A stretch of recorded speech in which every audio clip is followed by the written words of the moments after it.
নাঈম আশরাফ ওরফে হালিমকে গ্রেফতারের পর তার মোবাইল থেকে বেশ কিছু এসএমএস উদ্ধার করেছেন গোয়েন্দারা। এসব মোবাইল খুদে বার্তা পর্যালোচনা করে দেখা গেছে সাফাতের সাবেক স্ত্রী পিয়াসা অসংখ্য এসএমএস করেছেন নাঈমকে। উত্তরে নাঈম তেমন কিছুই লেখেননি। বৃহস্পতিবার নাঈমের মোবাইল ফোন ও একটি অ্যান্ড্রয়েড অপারেটিং ডিভাইসের ফরেনসিক পরীক্ষায় বেশ কিছু অপকর্মের তথ্য উদ্ধার করা হয়। গোয়েন্দাদের ধারণা, তার এসব ডিভাইস অধিকতর ফরেনসিক পরীক্ষার মাধ্যমে তারা আরো ছবি, ভিডিও, এসএমএস বার্তা উদ্ধার করা যাবে। জানা গেছে, মার্চের পর থেকে নাঈমের মোবাইলে একের পর এক এসএমএস পাঠান সাফাতের সাবেক স্ত্রী পিয়াসা। নাঈম তার মোবাইলে থাকা গুরুত্বপূর্ণ অনেক তথ্য মুছে ফেলেছেন। আইন শৃঙ্খলা বাহিনীর সংশ্লিষ্ট সংস্থার তদন্তের বিষয়টি গুরুত্ব সহকারে বিবেচনায় আনায় সব ধরনের তথ্য প্রকাশ করা হলো না।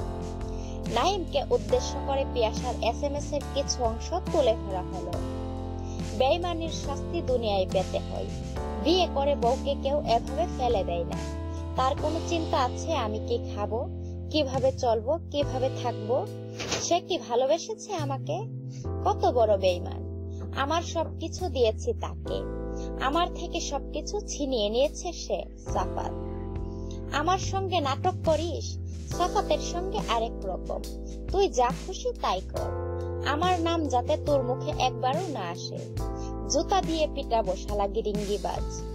সাফাতও খাক তোর থেকে লাথি। আরো নত কর যত পারস, দরকার আছে ওর। আমি ভুল করছি যে ভালো জিনিস, ভালো সমাজ, ভালো মানুষের সঙ্গে উঠা বসা করেছি। এটার সাফাত যোগ্য ছিল না। তুই যেগুলো করতাছস ও এগুলোর যোগ্য। কর, তুই খেল ওরে নিয়ে যত পারস। তোর তো টাকার দরকার, ইউজ করে ওরে 14 ঘাটের পানি খাওয়া। ওর আক্কেল নেই। এসএমএস বার্তা প্রসঙ্গে সাফাতের সাবেক স্ত্রী ফারিয়া মাহবুব পিয়াসা বলেন, নাঈম হচ্ছে একটা ফটকাবাজ ছেলে। টাকার জন্য সে সব করতে পারে। সাফাতের সঙ্গে সংসার ভাঙ্গার যত খেলা সব সেই খেলেছে। নাঈম কোনো উত্তর দেয়নি। এসএমএস বার্তাগুলোর বিষয়ে জানতে চাইলে বলেন, সে কি উত্তর দেবে? সে তো গিলটি, তার কাছে কোনো উত্তর নেই। ভিডিওটি লাইক দিন, বেশি বেশি শেয়ার করে সকলকে জানার ও সতর্ক হওয়ার সুযোগ করে দিন। আর অবশ্যই সাবস্ক্রাইব করুন আমাদের চ্যানেলটিকে।